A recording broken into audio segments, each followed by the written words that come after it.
568 days ago, I first posted about soda tab chainmail and created the art piece known as the TabWorm, in which I endeavored to use every part of the soda beast, the cans, the tabs, and the boxes. However, from that video, I got so many questions about every single part of the process that today, I finally decided to sit down and answer them all. And if there end up being more questions, leave them below and I'll answer those too. How do the tabs work? To make the soda tab chainmail, you start by collecting and washing the soda tabs, like a lot of soda tabs. Bend all of them slightly along the middle bar, then snip the top loop slightly off center and use that snipped top loop to capture the unsnipped bottom holes of 2 more prepared tabs. Then repeat this process over and over and over again. The bend in the middle is so that the eventual chainmail will actually lie flat, because without it, there would simply be too much tension.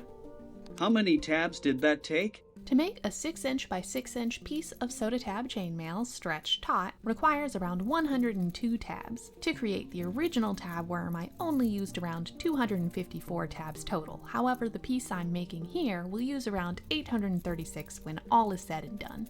What do you mean this would make lousy clothing? They used to make armor out of chainmail, so what's your problem? It's disappointing, I know. Chainmail is, as we all know, the height of fashion, and it would be great to have an alternate tabby pattern, but unfortunately, we just cut one of the structural bars in our aluminum tabs, so now it's all flexy, and just as easily as we popped it all together, it's gonna pop apart, making this Tabmail great for static displays with limited movement, but not so great for even decorative armor. There has to be something we can do though?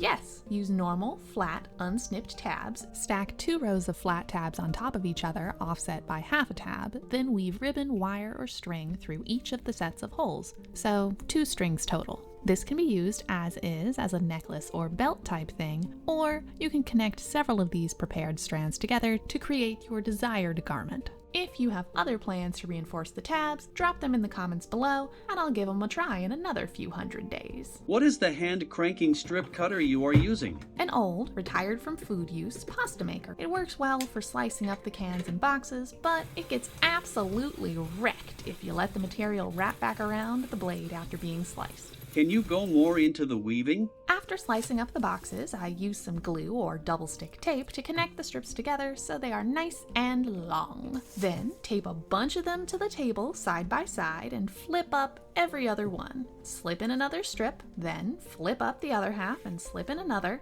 and so on and so forth until I make a surprisingly large piece of weaving that I will attach to a giant thrift shop frisbee with veneer tape before securing the strands to the back of the plate one by one.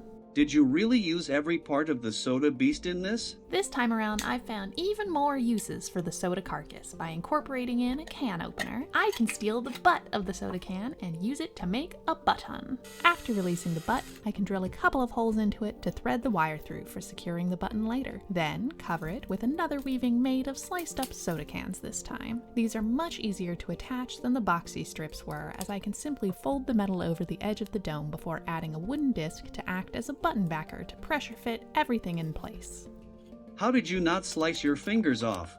Despite harvesting many soda cans for various soda can projects over the years, including a few you can find in my upcoming book, Handmade Horrors, coming out in September, I have yet to be cut by a soda can even once. I'm actually far more concerned about metal splinters from the cans than slices, but I am able to mitigate those by cleaning up my workspace with a bit of tape. So what have you been making while we've been talking? My second soda beast, inspired by my background with upholstery and my documented history with strange donuts. It started with a base ring made of junk mail wrapped in soda box strips and covered in the tabs, pulled taut with some see-through monofilament. I cinched the button down like a tufted pillow and added a wall mount to the back, finally finishing the piece, meaning that now I can finally present to you the tab nut.